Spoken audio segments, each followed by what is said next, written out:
Huwag po kayong mag-alala kasi kami po, namimigay lang kami ng papel para kung gusto nyo magpasalon, mga ganyan. Pero hindi naman po namin kayo kukuhanan ng pera.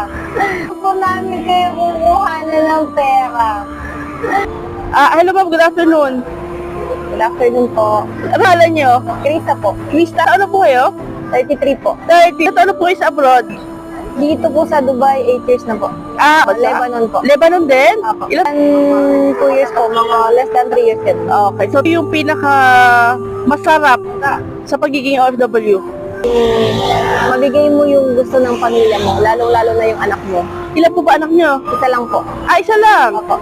Okay. So kung merong masarap, ano naman po yung pinaka masaklap na naranasan niyo bilang OFW?